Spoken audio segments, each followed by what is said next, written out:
एक बार फारस देश से घोड़ों का एक व्यापारी कुछ बेहद उत्तम नस्ल के घोड़े लेकर विजयनगर आया। सभी जानते थे कि महाराज कृष्णदेव राय घोड़ों के उत्तम पारखी है। उनके अस्तबल में चुनी हुई नस्लों के उत्तम घोड़े थे।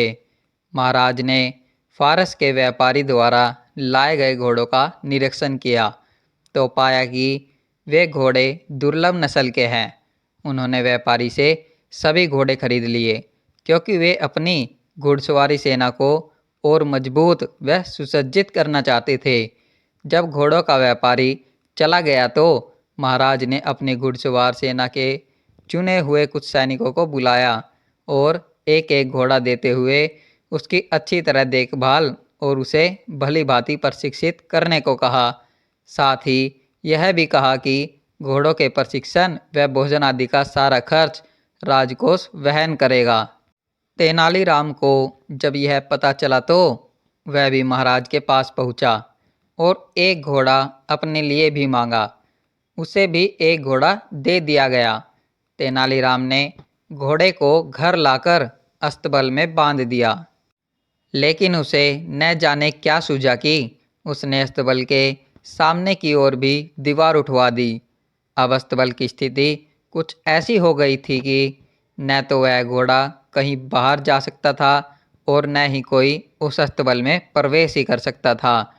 तेनालीराम ने अस्तबल की दीवार में एक छोटी सी खिड़की छुड़वा दी थी जहाँ से घोड़े को दाना पानी दिया जा सके। उसी खिड़की से तेनालीराम घोड़े को हरी घास दाना पानी देता और घोड़ा भी खिड़की से अपना मुंह बाहर निकालकर उसे मुंह में दबाता और भीतर खींच लेता। घोड़े को पानी भी इसी खिड़की द्वारा पहुंचाया जाता। करीब 1 महीने बाद महाराज ने घोड़े की सुध बुध ली और यह जानने की कोशिश की कि किस प्रकार उसकी देखभाल व प्रशिक्षण का काम चल रहा है। तब सभी सैनिक अपने अपने घोड़े लेकर महाराज के सम्मुख आ पहुँचे।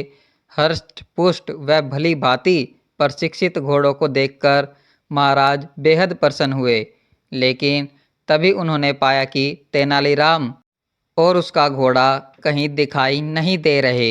इधर उधर निगाहें दौड़ाते महाराज ने पूछा, तेनालीराम कहाँ है? जाओ उससे कहो कि अपने घोड़े के साथ हमारे सामने जल्दी पेश हो।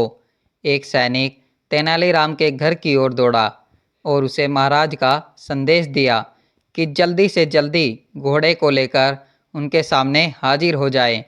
लेकिन तेनालीराम अकेला ही चल दिया। उसे अकेला आया देख महाराज बोले, तुम्हारा घोड़ा कहाँ है? आज मैं सभी घोड़ों का मुआयना कर रहा हूँ कि उनकी कैसी देखरेख की गई है। जाओ अपना घोड़ा लेकर आओ। क्षमा करें महाराज, तेनालीराम बोला, आपने मुझे जो घोड़ा दिया वह घोड़ा गुस्सैल है और अड़ियल है। मैं तो अपने साथ यहाँ लाना चाहता था, लेकिन मेरे लिए यह संभव नहीं हो पाया। कहकर तेनालीराम चुप हो गया। यदि ऐसा है तो मैं कुछ बहादुर सैनिकों को तुम्हारे साथ भेज देता हूँ, जो तुम्हारे साथ जाकर घोड़ा ले आएंगे। महाराज ने कहा, नहीं नहीं महाराज, ऐसा हरगिज न करिएगा। अब तक घोड़े की देखभाल मैंने की है और मैं ब्राह्मण हूँ, इसलिए अच्छा तो यह होगा कि आप किसी पंडित या पुरोहित को घोड़ा लाने के लिए मेरे साथ भेजें। होठों पर रहस्यमयी मुस्कान लाते हुए तेनालीराम बोला। संयोगवश राजपुरोहित उस दरबार में उपस्थित था। वह राज परिवार में कुछ पूजा पाठ के कर्मकांड करवाने वहां आया था। सुबब्बा शास्त्री नाम था राजपुरोहित का। क्या तुम तेनालीराम के साथ जाकर उसके अस्तबल से घोड़ा यहाँ ला सकते हो? महाराज ने उससे पूछा। तेनालीराम और सुबब्बा की निकटता देख सुबब्बा शास्त्री जला भुना करता था और तेनालीराम को नीचा दिखाने का कोई मौका चूकना नहीं चाहता था। वह बोला, क्यों नहीं महाराज, मैं अभी जाकर घोड़ा ले आता हूँ। ऐसे एक घोड़े की तो बात ही क्या, मैं 10 बिगड़ैल गुस्सैल घोड़ों को साथ ला सकता हूँ। ठीक है, यदि ऐसा है तो आइए मेरे साथ, तेनालीराम बोला। जब सुब्बा शास्त्री और तेनालीराम जा रहे थे तो रास्ते में तेनालीराम बोला, शास्त्री जी, मैं जानता हूँ कि आप विद्वान हैं और मैं यह भी जानता हूँ कि आपने अस्त्र शास्त्र का अध्ययन भी किया है। कुछ ही देर में जब तेनालीराम के घर पहुँचे तो सुब्बा शास्त्री अपनी लंबी दाढ़ी को अंगुलियों से सहलाते हुए अहंकार भरे स्वर में बोला, हाथ कंगन और आरसी क्या, आखिर तुम्हें मेरी योग्यता पर विश्वास हो ही गया। लेकिन शास्त्री जी, मेरा घोड़ा कोई साधारण घोड़ा नहीं है, इसलिए मेरा कहना माने तो पहले खिड़की से झांककर देख ले। इसके बाद अस्तबल की दीवार तोड़कर घोड़े को बाहर निकालने की सोचना। अपने होठों पर कुटिल मुस्कान लाते हुए तेनालीराम बोला। तेनालीराम ने भी जैसे उस दिन सुब्बा शास्त्री से पुराना हिसाब किताब चुकता करने की ठान ली थी। इधर जैसे ही सुब्बा शास्त्री ने दीवार में बनी खिड़की में अपना हाथ डाला, तुरंत घोड़े ने उसकी दाढ़ी पकड़ ली। दरअसल वह उसकी दाढ़ी को भूसे का ढेर समझकर बैठा था। सुब्बा शास्त्री की दाढ़ी को अब अपने मुंह में दबाए घोड़ा इतनी जोर से खींच रहा था कि उसकी आंखों में आंसू टपकने लगे और वह दर्द के मारे जोर जोर से चिल्लाने लगा। अंततः अस्तबल की सभी दीवारें तोड़कर वह बाहर निकाला गया, मगर घोड़ा भी कुछ ऐसा हठीला था कि सुब्बा शास्त्री की दाढ़ी अब भी दबाए था। कोई और रास्ता न देख उन्हें उसी अवस्था में राजमहल की ओर जाना पड़ा। अब तक सुब्बा शास्त्री को यह बात समझ में आ चुकी थी कि पूर्व में जो वह तेनालीराम को नीचा दिखाने की फिराक में लगा रहता था, उसी का बदला तेनालीराम ले रहा है। वह तो बस मौके की तलाश में था, जो उसे आज मिल गया था। इधर महाराज और अन्य घुड़सवार सैनिक बेसब्री से उनका इंतजार कर रहे थे। तभी तेनालीराम और सुब्बा शास्त्री की दाढ़ी मुंह में दबाए वह घोड़ा वहां आ पहुंचा। सुब्बा शास्त्री को इस हास्यास्पद स्थिति में देख सभी उपस्थित जन ठहाके मारकर हंसने लगे। यहाँ तक कि महाराज भी अपनी हंसी पर काबू न कर सके और बेहताशा लगातार हंसते ही चले गए।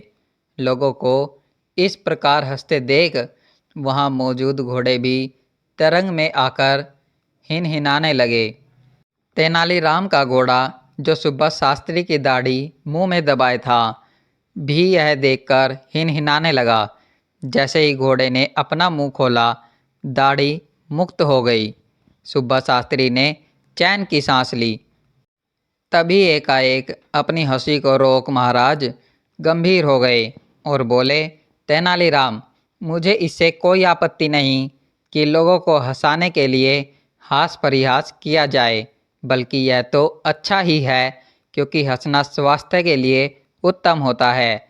लेकिन ऐसा परिहास मुझे स्वीकार्य नहीं है जिसमें दूसरों को पीड़ा या कष्ट होता हो। तुमने सुब्बा शास्त्री जैसे विद्वान के साथ जो सलूक किया है वह कतई शोभा नहीं देता। यह सरासर शास्त्री जी का अपमान है। मैंने तुम्हारे दिमाग में छिपी किसी खुराफात का अंदाजा उसी समय लगा लिया था जब तुमने मुझसे घोड़ा मांगा था, वरना तुम्हें घोड़े से क्या लेना देना। चलो, अपनी गलती के लिए शास्त्री जी से क्षमा याचना करो। लेकिन इससे पहले कि तेनालीराम क्षमा याचना करता, सुब्बा शास्त्री आगे बढ़कर बोला, महाराज, तेनालीराम का कोई दोष नहीं, यह निर्दोष है। दोषी यदि कोई है तो मैं हूँ। मैं तो हमेशा तेनालीराम को नीचा दिखाने की फिराक में लगा रहता था और कई बार तो मैंने इसका अपमान भी किया, लेकिन मेरे दुर्व्यवहार के यह बेचारा चुपचाप सहन कर गया, एक शब्द तक मुंह से नहीं निकाला कभी। यह सब मैंने ईर्ष्यावश किया। इसने जो कुछ भी मेरे साथ किया अच्छा ही किया। दरअसल आज जो कुछ भी हुआ उससे मेरी आंखें खुल गई है। तेनालीराम ने मुझे सद्राह दिखाई है। अपनी बात समाप्त करते हुए सुब्बा शास्त्री ने आगे बढ़कर तेनालीराम को गले से लगा लिया। वहाँ उपस्थित महाराज और अन्य सभी उन दोनों को गले मिलना देख बेहद प्रसन्न हुए। दोस्तों, अगर वीडियो पसंद आया हो तो वीडियो को लाइक करें, अपने दोस्तों और परिवार के साथ शेयर करें। ऐसी ही कहानियों के लिए चैनल को सब्सक्राइब करें। आपका प्यार और सपोर्ट हमारे लिए बहुत मायने रखता है। वीडियो देखने के लिए धन्यवाद दोस्तों।